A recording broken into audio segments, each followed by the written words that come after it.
Welcome to Sridevi Soda Center. Thank you. Sudhir, Nenu, Vijay, we are like very old friends and teaser చూపించావు thanks and very nice చాలా బాగుంది interesting ఉంది. ఇప్పుడు Sudheer very good shuttle player అనేసరి కానీ ఆ body ఏంటి అసలు గొడవ ఏంటి ఎలా వచ్చింది అలా మాకు తెలియకుండానే సడన్గా ఏమో మరి ఎప్పటి నుంచో చేస్తూనే ఉన్నాం కదా. ఆ బోట్ షాట్ ఫస్ట్ టీజర్ వేసినప్పుడు ఫస్ట్ గ్లిమ్స్ ఆఫ్ సూర్యబాబు అని బోట్లో నువ్వు ఆ బాడీ వేసుకుని ఎలా వస్తావు చూడాలని సినిమా. అమలాపురంలోనే రియల్గా జరుగుతుంది సంవత్సరానికి ఒకసారి ఆ రేస్, బోట్ రేస్ జరుగుతుంది. సో ఎవరైతే గెలుస్తారో ఆ రేసు వాళ్ళు ఒక్కొక్క ఏరియా అంటే దాన్ని ఏమంటారండి ఒక వాళ్ళ కట్లు పులస బాగా పడే ప్లేస్ ఉంటుంది కదా, ఆ ప్లేస్కి పోటీ పడకుండా ఒక 10 మంది రోజు వెళ్ళి వేటాడుకోకుండా ఒక సంవత్సరం మొత్తం ఎవరు ఈ రేవు నాది అంటే కోటిపల్లి అని ఎర్రగారు అని ఇలా పేర్లు ఉంటాయి. ఆ పేర్లు ఉండే ప్లేస్లో పులుసు పట్టుకోవాలంటే సంవత్సరంతో కొట్టుకోకుండా వీళ్ళు రేస్ పెట్టుకొని కమ్యూనిటీ మొత్తం అందరూ అగ్రీ అవుతారు దానికి. సో ఎవరైతే ఆ రేవ్ దగ్గరికి ఫస్ట్ వెళ్తాడో ఆ రేవ్ ఆడిది. సో అట్లాంటిది చూసి దాని బేస్తో ఆ రేస్ చేసాం. మొన్న డిసెంబర్లో కూడా జరిగింది. సినిమాలో కూడా కొన్ని లైవ్ షాట్స్ రియల్ రేస్ జరిగేప్పుడు కూడా వెళ్ళి షూట్ చేశారు. యాక్చువల్గా మనకి అది ఎలా జరుగుతుంది ఏం చేస్తారని చెప్పి తెలియడానికి before we shot the film ఒక 5 కెమెరాలు పట్టుకుని వెళ్ళి ఆ రేస్ షూట్ చేసాం. అసలు ఎలా చేస్తున్నారు వీళ్ళు అని చెప్పి. బోట్ ఎండింగ్ కూడా డార్లింగ్ అది ఒక సెంటర్ ఒక ఇది ఉంటుంది, అది అంతా వాటర్ మధ్యలో పెట్టాం అనమాట. బ్యాంబూస్తో తేలుతూ ఉంటుంది నీళ్ళ మధ్యలో అది. సో బోట్ వచ్చి ఆగినప్పుడు దీని మీద నుంచి దానిలో దూకాలి. సో డూప్తో చేయించాం. లేదు నేను చేస్తాను అంటాడు. సరే చేస్తే దానికి అది బ్యాంబూతో కొట్టింది కదా, మొత్తం మేకులు అది అవన్నీ కింద ఉంటాయి కదా, అది అంత ఆర్ట్ చేసింది. దాని మీద ప్లై చేసామని అంటే జారిపోతుంది. దీని మీద దూకారు. అది దూకినప్పుడు కాళ్ళు అవి కొట్టుకుపోవడం, ఆ మేకులు గీసుకోవడం, అవి ఒక 5 షాట్లు చేసాం. ఇప్పుడు వలకట్లు కూడా just part of the film. సినిమాకి సంబంధించి just small part. Entire thing is not boat racing, but still అక్కడ జరిగే చూపించాం. ఇప్పుడు గోదావరి జిల్లాలో ఇప్పటివరకు ఎవరు టచ్ లేదు వలకట్లు అనేది. అసలు బోట్లు కూడా ఇప్పటిదాకా స్క్రీన్ మీద లేవు. ఇండియన్ స్క్రీన్ మీద ఆ బోట్లు రాలేదు. ఆ బోట్లు వేరే సెపరేట్ బోట్లు అవి మనమే చూడలేదు ఇప్పుడు. అది కేరళలో ఉండేది, అది వేరే బోట్. దాంట్లో you have like 100 people sitting in it కదా, రోవ్ చేస్తారు. దీనికి మోటార్ ఉంటుంది, ఇది అంత సన్నగా ఉంటుంది. సో ఇద్దరే ఉంటారు బోట్కి. మూడో వాడు ఎక్కి కొద్దిగా ఫాస్ట్ వెళ్తే బోట్ తిరగబడిపోయి స్పాట్లో మునిగిపోతుంది. అలాంటి బోట్ అది. బోట్లు తేలు ఉండవడాలి. ఇది తిరగబడితే మునిగిపోద్ది బోట్. ఇది మేము లైవ్లో చూసాం. అది కదా ఆ రేస్ చేయడానికి మేము వేరే బోట్ మీద ఉన్నాం. పెద్ద బోట్ ఒకటి తీసుకొని మేము షూట్ చేస్తున్నాము. రేస్ స్టార్ట్ అయింది. రేస్ స్టార్ట్ అయితే ఒక పడవని ఇంకో పడవ జస్ట్ ఇలాగా టచ్ చేసి వెళ్ళిపోయింది. అక్కడ అసలు ఎవరు చాలా వైలెంట్ రేస్ అది. అసలు ఏమి ఎవరు వెనక్కి కూడా చూడరు. అది చాలా interesting race. Amalapuram most beautiful గా చూపించినట్టు అంటే ఇప్పుడు దాకా చూపించిన తూర్పుగోదావరి కాకుండా వేరే సైడ్ అంతా రారస్టిక్ తూర్పుగోదావరి చూపించాం. ఈస్ట్ ఎలాగా బ్యూటిఫుల్ ప్లేస్, గ్రీనరీ చాలా బాగుంటుంది. చూపించిన షార్ట్స్ చాలా బ్యూటిఫుల్ గా వచ్చినాయి. మేజర్గా ఫిషర్మెన్ కమ్యూనిటీ అవి ఎప్పుడు ఈస్ట్ గోదావరిలో చూపించలేదు దాన్ని. సో ఆ పార్ట్ని కవర్ చేసాం అనమాట. సో ఆ fishermen community, real life of anybody, అంటే ప్రతి ఈస్ట్ గోదావరిలో అన్ని రిచ్ ఫ్యామిలీసే ఉండవు కదా. సో అట్లాంటి నార్మల్ ఫ్యామిలీస్ లైఫ్ ఎలా ఉంటుంది అనేది ఎక్కువ కాన్సన్ట్రేట్ చేసి కవర్ చేసాం. సుధీర్ ఎలక్ట్రీషియన్, ఫిషర్మెన్ ఫ్రెండ్ ఉంటాడు కమ్యూనిటీ నుంచి. సో మోటార్ ఒకటి తయారు చేస్తాం అనమాట ఆ సీక్వెన్స్కి. దానిలో ఆయన జుగాడ్ ఎలక్ట్రీషియన్ అంటే ఊర్లో ఉండే ఒక తెలివితేటలు ఉండే ఒక వాళ్ళు ఉంటారు కదా, అంటే మోటార్ సైకిల్ చేస్తుంటారు, ట్రాక్టర్ ఇంజిన్ తీసి ఇంకేదో చేస్తుంటారు. అలాంటి ఒక జుగాడ్ ఎలక్ట్రీషియన్ ఆయన. ఈ టైటిల్ ఎలా వచ్చింది మీకు? Sridevi soda centre. స్క్రిప్ట్ రాసిన తర్వాత అమ్మాయి పేరు కొద్ది క్యాచీ నేమ్ ఒకటి, తర్వాత తూర్పుగోదావరి జిల్లాలో శ్రీదేవి పేరు మీద చాలా సెంటర్లు ఉంటాయి.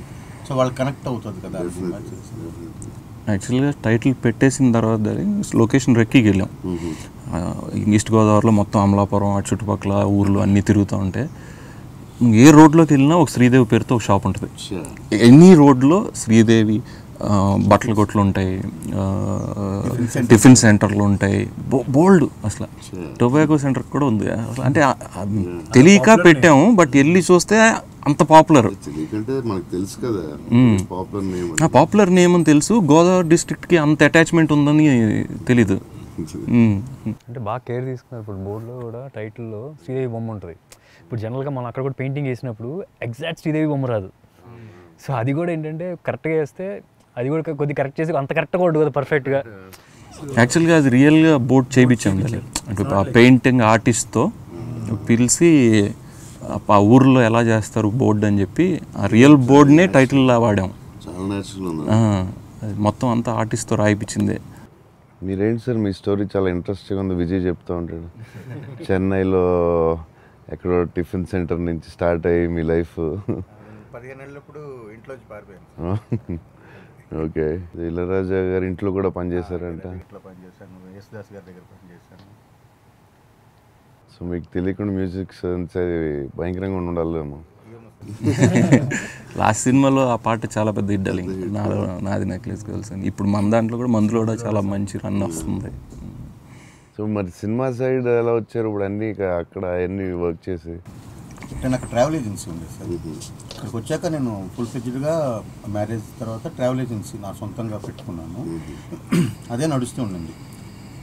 రైటింగ్ ఇంట్రెస్ట్ ఉండడం వల్ల లిటరేచర్ అంటే కథలు రాయడం, పంపించడం, పత్రికలు పంపించడం ఇలా చేసిన తర్వాత మెల్లగా ఆ కథలు కొద్దిగా పేరు వచ్చి ఇదంతా వచ్చింది. స్టాండప్ కామెడీ అన్నది ఊరికనే ట్రై చేశాను ఒకసారి. అది దాంట్లోనే ఫస్ట్ ప్రైజ్ వచ్చింది.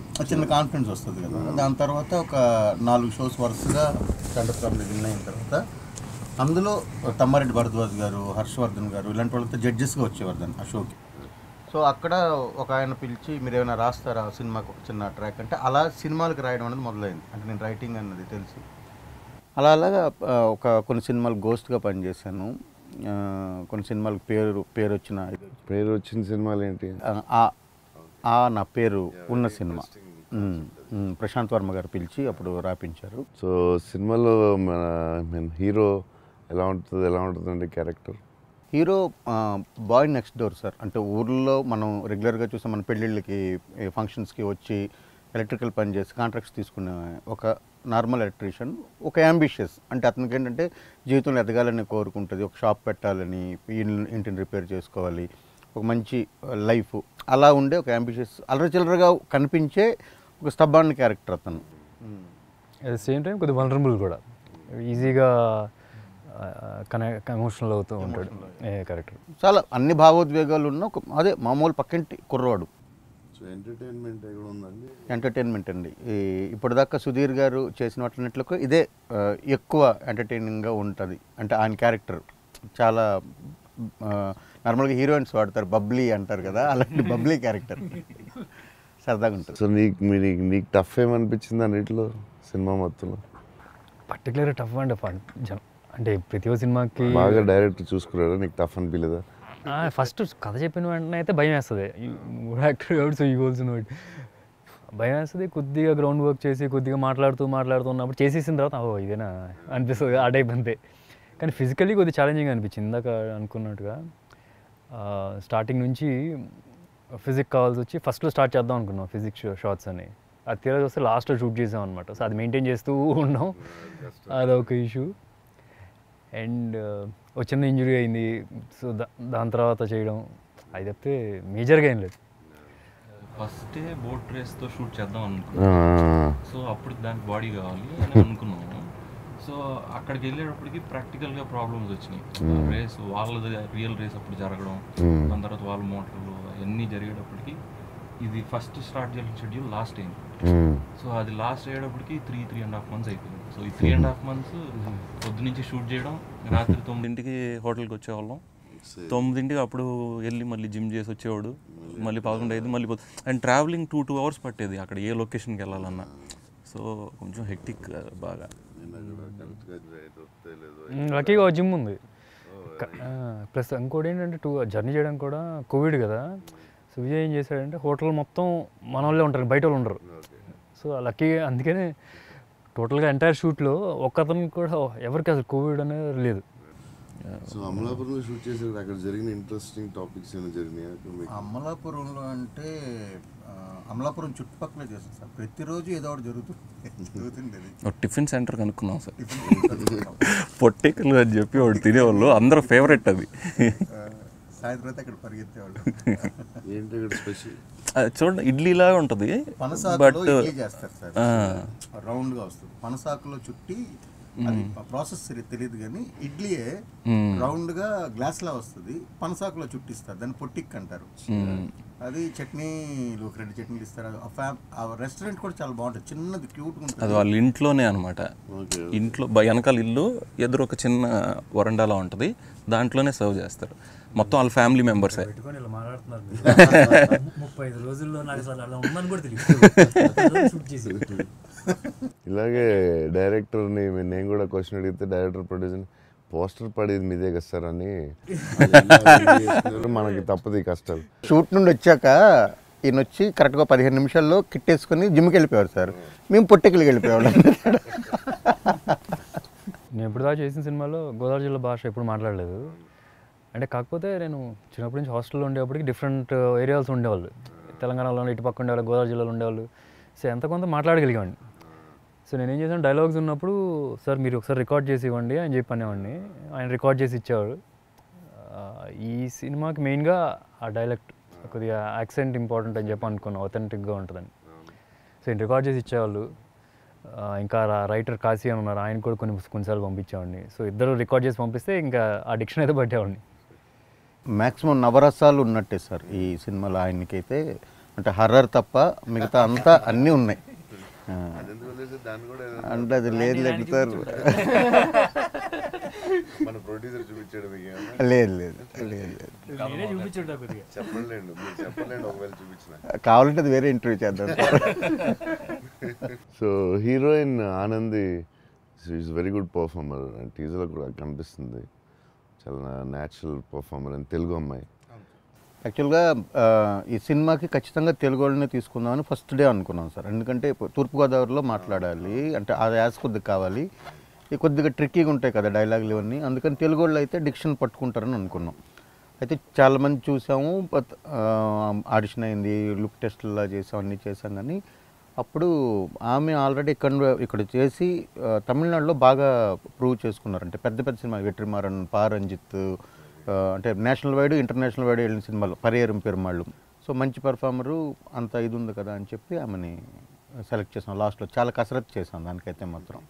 ఇన్స్టెంట్ డార్లింగ్ అమ్మాయి, అంటే డాన్స్ అవి కూడా అమ్మాయి డాన్స్ ప్రోగ్రామ్స్లో అట్లా చేసిందంట ఫస్ట్లో. డాన్స్ కూడా రావడం అంటే అక్కడికక్కడ. అండ్ షూట్ కూడా మేము short the whole film in 55 days. Srikar Prasad గారు చూసి 55 daysలో ఇంత కంటెంట్ ఎలా షూట్ చేశారా అంటే, only one thing is everybody was one take. నీ కెమెరా పెట్టడం, లైట్స్ సెటప్ చేయడమే ఎక్కువ టైం. ఎవ్రీథింగ్ ఈజ్ రెడీ, వచ్చి టక్కన 2 seconds అయిపోయేది, మళ్ళీ చేంజ్ లైట్లు మొత్తం అంతా నెక్స్ట్ సీన్కి. సో ప్రతి సీన్ 1 take 2 takeలే మ్యాక్సిమం. అందరూ కంప్లీట్గా బై హార్ట్ అండి స్క్రిప్ట్, డైలాగ్ అంతా కంప్లీట్ బై హార్ట్ ఉండేది ఆయనకి, మొత్తం తెలుసు. మళ్ళీ ముందు రోజు ఇప్పుడు ఇందాక చెప్పినట్టు రికార్డింగ్ అంతా ఉండేది, ఒకసారి ఆయన విని మళ్ళీ దాన్ని సరి చేసుకొని ఆయన మార్నింగ్ 7 o'clockకి షార్ట్కి వచ్చేటప్పటికి ఫుల్ ప్రిపేర్డ్. ఆ రోజు చేసే సీన్ అంతా ఉండేవారు, అందులోనే ఉండేవారు కాబట్టి ఇది ఉండేది కదా. ఆమె కూడా అంతే, ఆమె అలాగే నరేష్ గారు, రఘుబాబు గారు అందరూ మంచి యాక్టర్స్ కాబట్టి పెద్ద టెన్షన్. చాలా ఇంట్రెస్టింగ్గా ఉన్నట్టుంది. అంటే ఆయనకి one of the finest character వద్దు సార్ ఆయన నరేష్ గారికి కానీ. అంటే అందులో అలా చెప్పలేము సార్, ఈ సినిమాలో అందరికీ అంటే సత్యం రాజేష్ గారికి, కళ్యాణ్ రాజు గారని హీరోయిన్ మదర్గా చేశారు, నరేష్ గారు, రఘుబాబు గారు ఇప్పటిదాకా చేయని రోల్ చేశారు, నరేష్ గారు ఇప్పటిదాకా చేయని రోల్ చేశారు, సత్యం రాజేష్కి ఇప్పటిదాకా రాని ఒక నరేష్ గారు ఒక మేనరిజం ఉంటుంది, ఇలా అని ఇలా మాట్లాడుతూ ఉంటారు అనమాట. It's unique body language. అది శ్యామ్ దత్ గారు సజెస్ట్ చేశారు కూడా. అది ఒక ఫస్ట్ సీన్లో సజెస్ట్ చేస్తే ఇంకా ఆయన సినిమా మొత్తం క్యారీ చేశారు. సో ఈ ఆల్సో ఫెల్ట్ ఒక యూనిక్నెస్ వస్తుందని అది కంటిన్యూ చేశారనమాట. రేపు సినిమా చూసినప్పుడు కూడా అది మీరు నోటీస్ చేస్తారు పర్టికులర్గా. ఆయన చేసిన రోల్స్లో this will stand out. Director చెప్పరు కానీ ప్రొడ్యూసర్ సైడ్ ఏదో టార్చర్ ఉండాలి. సినిమాలో డ్రిల్ మాస్టర్ సార్ ఈయన అంతే సార్. పొద్దున్న 5 గంటల నుండి సాయంత్రం 6 గంటల దాకా డ్రిల్ మాస్టర్.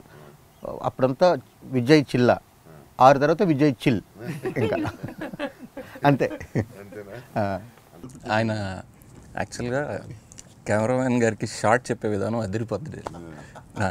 ఏమంటాడండి వచ్చి సీన్ చెప్తాడు, ఏం లేదు సార్ హీరోయిన్ వస్తుంది ఇది మాట్లాడుతుంది ఇది అదే గుర్తుంది కదా, that same thing simple scene sir. ఏంటండి అది చెప్పండి. ఎంఎస్ నారాయణ గారి డైలాగ్ ఉంటుంది కదా, సింపుల్ సీన్ సార్, ఇలా పెట్టి ఇలా చేస్తే షార్ట్ ఓకే క్లాప్స్ అందరూ. మీరే చెప్పేస్తున్నారా? కానీ ఒకటైతే ఇప్పుడు ఇలా ఉన్నాయి, ఇప్పుడు డిస్కషన్ అవుతున్నాయి కదా, దెర్ బి లాట్ ఆఫ్ ఇది బాగుంది సార్ ఇది బాగాలేదు, అందరం ఓపెన్గా మాట్లాడుకుంటాం. అది బిగ్ అసెట్ ఈ సినిమాకి. అండ్ ఆయన కూడా ఒకటి నో అని చెప్పి ఆలోచిస్తారు, కరెక్ట్ ఓకే ఇది కరెక్ట్ ఇది తప్పు. సో ఇట్స్ అంటే ఏ సినిమాకైనా ఒక చిన్న గీత అయితే ఉంటుంది కదా సార్, ఎక్కడో ఇష్యూ వచ్చింది, ఈగో ప్రాబ్లమ్స్ అని, కాసేపు షూట్ ఆగిందని, ఇవన్నీ కదా. టచ్ వుడ్ ఒక్కసారి కూడా ఈ టోటల్ షూట్లో ఎప్పుడు జరగలేదు. ఎందుకంటే అందరూ కూడా అంతే దీని మీద పనిచేశారు అందరం. అంటే ఇప్పుడు నిజంగా ఒక్కసారి కూడా అంటే ఇలాంటి ఇష్యూస్ వలన కాసేపు ఆగింది, ఒక చర్చిద్దాం అలాగని స్క్రిప్ట్ దశలోనే అంతా ఓకే. సెట్కి వెళ్ళిన తర్వాత అక్కడేం జరుగుతుంది అంటే జాగ్రఫీ కానీ కొరియోగ్రఫీ కానీ చేసినప్పుడు, సీన్ కొరియోగ్రఫీ చేసినప్పుడు చిన్న చితక ఏమైనా అనిపించినా కూర్చొని కలెక్టివ్గా అనుకొని ఎవరో ఒకరు దాని మీద వెళ్ళిపోయాం, కలెక్టివ్గా వెళ్ళాం కాబట్టి ఇబ్బంది రాలేదు, తొందరగా పూర్తి చేయగలం. ఇంత పెద్ద సినిమా ఆయన చెప్పినట్టు అంత తక్కువ దీంట్లోనైతే చాలా కష్టం చేయడం, కానీ బట్ చేసేసాం. మణి గారు కూడా బాగా ఓన్ చేసుకున్నారు darling after a long time. అంటే ఆయన ప్రతి ఒక్కటి ఆయన చూసిన తర్వాత ఫస్ట్ టైం మొత్తం ఎడిట్ అయిన వర్షన్ ప్రతి ఒక్కటి డీటెయిల్డ్గా అడిగారు. ఎంత డీటెయిల్ అని అంటే, అరే ఇది నువ్వు అప్పుడు చెప్పలేదు కదా, ఇది ఎందుకు మార్చారు, ఇది అప్పుడు బాగుందా, ఇది ఇప్పుడు బాగుందా, ఇది బాగా చేశారు అని. అండ్ ఎవ్రీ స్కోర్ చేసినప్పుడు కూడా, బ్యాక్గ్రౌండ్ స్కోర్ చేసినప్పుడు కూడా ఏదైతే కానీ ఇందులో కొత్త సౌండ్ సార్. అంటే మొన్నటి రాత్రితో మొత్తం చూసాం కదా, ఒక రాత్రి అంతా నిద్ర పట్టలేదు 5th రీల్ చూసిన తర్వాత. సీరియస్లీ అంటే ఇంటర్వ్యూ కోసం చెప్పడం కాదు, అసలు చాలా ఎగ్జైట్మెంట్ అనమాట. అది 3 సార్లు మళ్ళీ లాస్ట్ ఫైట్ ఉంటుంది, సౌండ్ నెక్స్ట్ లెవెల్ సౌండ్ ఇచ్చారు. ఆయన ఎవ్రీ రీల్ అయిపోయాక పిలిచేవారు డార్లింగ్. మళ్ళీ సినిమా అంతా ఒకసారి చూపించలే, ఒక రీల్ అయిపోగానే పిలిచి కూర్చోబెట్టి చూపించి ఇది బాగుందా, మీకేమైనా చేంజెస్ కావాలని అడిగేవారు. ఫస్ట్ మహేష్ ఫ్యాన్స్ వాళ్ళు కూడా కొద్దిగా హ్యాపీ. అది ఎప్పటి నుంచో మణి గారితో చేయండి అని చెప్పి అన్నారు. బట్ అందుకోసం అని పెట్టింది అయితే కాదు, ఈ స్టోరీయే డిమాండెడ్ ఆయన. ఈవెన్ శ్యామ్ దత్ గారు కానీ, రామకృష్ణ గారు ఆర్ట్ డైరెక్టర్ కానీ, శ్రీకర్ ప్రసాద్ కానీ, ఇది ఎవరన్నా అంటే ఒక ప్రాజెక్ట్ సెట్ చేసాము కాంబినేషన్ వైజ్ అనుకుంటారు, but everybody is needed for this story. ఇలా నాకు మొగుల్తుర వెళ్ళేటప్పుడు సంక్రాంతికి అది మాకు ఎర్ర పెరుగు అంటే 2 రోజులు కొండలో పెట్టి చేసి మీరు ఇలాంటి ఎక్స్పీరియన్స్ అక్కడ లేదు. ఇప్పుడు మీరు చెప్పిన వెరైటీస్ ఇవన్నీ అంటే కోవిడ్ ఒకటి నడుస్తుంది కదా సార్, అమలాపురం అంతా 6 గంటలకు క్లోజ్ అయిపోయేది, అప్పుడు చాలా టెన్షన్లో ఉంది. స్టిల్ ఇక్కడ నుండి పిలిపించి మాకు ప్రొడక్షన్ అంతా భోజనం ఉండేది కదా. మాకు చెప్పాను కదా 6 తర్వాత చిల్ విజయ్గా ఆయన మారిన వెంటనే కనీసం ఒక 7-8 ఐటమ్స్ ఉండేవి. అదంతా ఓకే, చక్కగా తిన్నాం. కానీ ఎక్కువ వెరైటీస్ కుదరకపోవడానికి కారణం అంటే లోకల్ సోర్సెస్ ఏం దొరకవు కదా, మనం ఏదైనా ఒక 6 గంటలు చిల్ విజయ్ ఏం చేసాడు అంటారు, సో కష్టపడ్డాడు అంటారు ప్రొడ్యూసర్. సూపర్. ఒకటేంటంటే కష్టపడటం అంటే స్మార్ట్గా కష్టపడతాడు. సో మరీ కష్టపడాలి కదా నువ్వు రఫ్గా కష్టపడడం కాకుండా స్మార్ట్గా కష్టపడతాడు. అంటే చాలామంది ప్రొడ్యూసర్లు ఖర్చు పెడదాం ఎంత ఖర్చు పెడదాం అంటారు, ఖర్చు పెడతారు కూడా. అంటే ఖర్చు పెట్టడం కూడా తెలియాలి, ఎలా ఖర్చు పెట్టాలి అనేది కూడా. సో అది ఉంది. అంతా శ్యామ్ ప్రసాద్ రెడ్డి గారితో ఉండి నేర్చుకుంటున్నావా? ఆయన ఇన్స్పిరేషన్ ఎప్పుడు ఉంటుంది కానీ, బట్ ఎన్ని ప్రొడ్యూసర్ ఇన్స్పిరేషన్. సో ఆయన ఏం చెప్తారు నీకు ఎలా మార్చుకోవాలి, ఏం చేయాలని? ఆయన ఒకటే బ్లాస్ట్ చెప్పింది ఏంటంటే, కథ అవే వస్తాను కథ చెప్తాను సార్, ఒకటి చేద్దాం అనుకుంటున్నాం ప్రాజెక్టు, ఇలా కథ చాలా ఇంట్రెస్టింగ్ ఉంది, మీరు వింటారా? అవును నేను వింటాను, విన్నాక నాకు నచ్చలేదు అంటాను, నువ్వు ఆపేస్తావా చేయడం అని. సూపర్. లేదు బాబాయ్ ఆపను. మరి ఇంకెందుకు నాకు చెప్పడం. సో అండ్ ఇది బేసిక్గా ఏం జరుగుతుందని కనుక్కుంటూ ఉంటారు, అవి జరుగుతూ ఉంటుంది. ఫోన్ చేస్తారు అప్పుడప్పుడు, చెప్తారు బాగా వచ్చిందంట కదా, తెలిసింది. నా ముందేం చెప్పరు కానీ వెనక వాళ్ళందరికీ చెప్తారు, వాళ్ళ ఫ్రెండ్స్ సర్కిల్లో అందరికీ. ఈయన కూడా కొన్ని విషయాలు అమేజింగ్ విషయాలు ఉంటాయి సార్. అంటే ఇప్పుడు కథ మనమే రాసాం, డైలాగ్ మనమే రాసాం, ఏదో స్క్రిప్ట్ అంతా మన ఇది ఉంది కదా, కానీ అది కావాల్సినప్పుడు మళ్ళీ అక్కడికి వెళ్ళి ఒకసారి రిఫర్ చేసుకుంటే అది ఏదో వస్తుంది కదా. ఆయనకి సపోజ్ ఒక రీల్ చూస్తున్నాం అనుకోండి, ఫస్ట్ కట్ హెడ్ వచ్చిన తర్వాత ఇది అక్కడికి అది అక్కడికి ఇది కనెక్ట్ అవుతుంది కదా, ఆ రీల్ అంటే ఆ సీన్లో ఇది ఉంది కదా, ఈ సీన్లో ఇది ఉంది కదా అని చిన్న చిన్న డీటెయిలింగ్తో సహా ఆయనకు గుర్తుంటూ ఉంటుంది. అలాగే ఆయనకి ఇంట్రెస్ట్ లేదు, ఆ స్టోరీ నచ్చలేదు అని అంటే ఆ రోజు డిలీట్ చేస్తారు. తర్వాత అడిగితే ఎప్పుడు చెప్పారని అని కూడా అడుగుతుంటారు. ఏవో మనం సరదా మాట్లాడుకున్నప్పుడు ఏవో లైన్లా చెప్తుంటాం కదా, అప్పుడు చెప్పాను కదంటే గుర్తులేదండి అంటారు. శశి కూడా చాలా మంచి Sashi how to place a product. Sashi marketing బాగా హ్యాండిల్ చేస్తాడు. సినిమా రిలీజ్ అని అనుకున్నప్పటి నుంచి ప్రాజెక్ట్ టేక్ ఓవర్, డైరెక్ట్గా ఇంకా పోస్టర్లు అవి ఈ డేట్లు, రిలీజ్ డేట్లు, నెక్స్ట్ ఏ ఈవెంట్ చేయాలి, ఎవరితో ఎంత ఫాలో అప్ చేయాలి, అది ఒక స్టోరీ ఇది బాగా వర్కౌట్ అవుతుందని జడ్జ్ చేయడం. మేబీ ఈ సీన్ ఇలా రాద్దాం ఇలా వెళ్తే బాగుంటుంది అని, but you give a story బాగా జడ్జ్ చేస్తాడు శశి కూడా. ఇది బాగుంటుంది, ఇది వర్కౌట్ అవుద్దా అవుదా అని we can judge really well. ఈ సినిమాలో అంటే నాకు లైన్గా బాగా తెలుసు, చాలా ఇంట్రెస్టింగ్ ఉంది. సో మీరు ఎంత కాన్ఫిడెంట్గా ఉన్నారు? అది టేక్ అవే సార్, అంటే ఇంటికి తీసుకెళ్తారు దాన్ని, అంటే అంతకు మించి ఇప్పుడు ఎక్కువ చెప్పలేము కూడా. అంటే సినిమాలో చూడాలి. అంటే సినిమా అనేది ఏదో ఆ టైంకి చూసి బయటకు వచ్చిన వెంటనే మర్చిపోయి ఇంటి మీదకి వెళ్ళిపోవడం, లేకపోతే ఇంకో ధ్యాస మీదకి వెళ్ళిపోవడం కాకుండా సినిమా చూసి బయటకు వచ్చిన తర్వాత కనీసం ఒక హాఫ్ డే అయినా దాని గురించి ఆలోచించేటట్టు కనుక సినిమా తీస్తే ఆ సినిమా చాలా రోజులు నిలబడుతుంది, హిట్ అవుద్ది, లేకపోతే ప్రజాదరణ పొందుతున్న ఒక థియరీ ఏదైతే ఉందో అందులో ఫిట్ అయ్యే సినిమా ఇది. విజయ్ రఫ్గా చెప్పాడు, నెక్స్ట్ ఏంటి అనేది ఒక ఏమవుతుందో అన్ఎక్స్పెక్టెడ్గా ఏదో జరుగుతూ ఉంది. దట్ విల్ బి మీరు అన్నది. యాక్చువల్గా ప్రభాస్ ఎప్పుడు నేను కూర్చున్నప్పుడు నేను ఏదైనా కథ చెప్తాను అనుకో, పాయింట్ చెప్పగానే చాలరా ఇంకా తర్వాత చెప్పొద్దు నువ్వు అని అంటాడు. దీనికి మటుకు అడిగాడు నెక్స్ట్ ఏంటి, దాని తర్వాత ఏం జరుగుద్ది అని అడుగుతా ఉన్నాడు. ఏంటంటే ఎలా వెళ్తుందో తెలియట్లేదు. అంటే ఈ స్టోరీకి అదే కుదురుతుంది. ఇప్పుడు ఫస్ట్ నేను తీసుకొచ్చి ఒక మాస్, ఒక కమర్షియల్ సినిమా కైండ్ ఆఫ్ బ్యాక్డ్రాప్లో అనిపిస్తుంది. But at the same time, we are saying something new. Yeah, I think it's very new. The end, last 40 minutes. Screen play పరంగా కూడా ఏం జరుగుతుందో తెలియట్లేదు. అన్నీ చేయగలిగిన హీరో దొరికినప్పుడు ఆ కథ కూడా అంతే దీనికి ఉంటే అన్నీ ఆయనతో చేయించడానికి అవుతుంది. అంటే ఆయన మంచి ఫైట్ చేయగలరు, అందులో ఫైట్కి స్కోప్ ఉండాలి, మంచి డ్యాన్స్ చేయగలరు, డ్యాన్స్ మళ్ళీ ఏవి కూడా మీకు ఇన్సెట్ చేసినట్టు ఉండదు, ఇక్కడ ఏదో మనం పెట్టామన్నట్టు ఉండదు, అన్నీ కథతో పాటు వచ్చేవి ఉన్నాయి, అన్ని విపరీతమైన పెర్ఫార్మెన్స్ ఉండాలి, అది ఉంది, ఎమోషన్, అన్నీ చేయగలిగిన కథ కింద అది దొరికింది. అందుకే అందరూ కనెక్ట్ అయ్యాం దానికి. ఫుల్ యాక్షన్ ఫిల్మ్ కొన్ని యాక్షన్ సీక్వెన్సెస్ ఉన్నాయి. సో అది కమర్షియల్గా మాస్గా కూడా కనబడాలి ఈ సినిమాకి అని. ఫుల్ ఎన్ని యాక్షన్ సీన్స్ ఉన్నాయండి ఈ సినిమా? 4 ఫైట్స్ ఉంటాయి సార్. తెలుస్తుంది ఫుల్ యాక్షన్. ఇది హైయెస్ట్ యాక్షన్ ముందు అన్నిటిలో.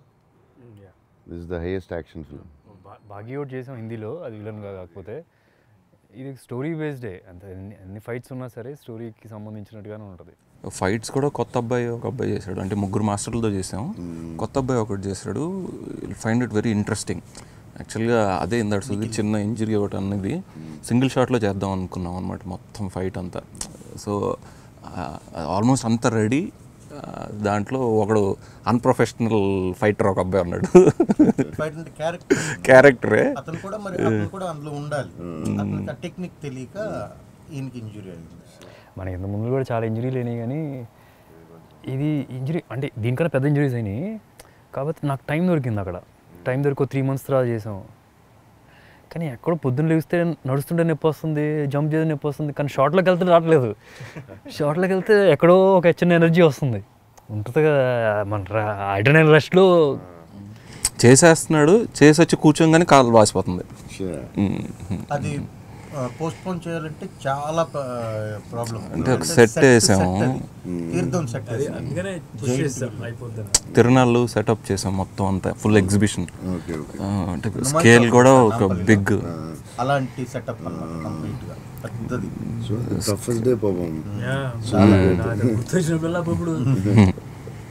అంటే కానీ give that strength next day సినిమాలు చేసినప్పుడు. యాక్షన్ చూసేటప్పుడు బాగుంటుంది, కానీ దానికి కావాల్సిన ఇంజురీలు అవుతూ ఉంటాయి. So Sridevi soda centre, very interesting title. And the whole team చాలా కష్టపడి చేశారు కోవిడ్ సిచ్యువేషన్లో. And Sudheer almost like risky shots అన్ని చేసి, and heroine, producers, director, DOP Shekhar Prasad garu, Mani Sharma garu, art Ramakrishna garu. So everyone work really hard. And ఇప్పుడు సెకండ్ వేవ్ తర్వాత I think this is the biggest release. And trailer చూసుంటారు, very interesting ఉంది. And already director, successful director ఉన్నారు. August 27th థియేటర్స్లో release అవుతుంది. Please watch it, enjoy it. Entertainment, emotions, కొత్త ఎమోషన్స్తో try చేశారు director and the whole team. And yeah, అందరూ enjoy చేయండి థియేటర్స్లో. Thank you Prabhas. It's about. Thank you. Hope పెద్ద hit అయిపోవాలి సినిమా. అంటే ఆడియన్స్ కూడా కావాలి, ఇండస్ట్రీకి కావాలి.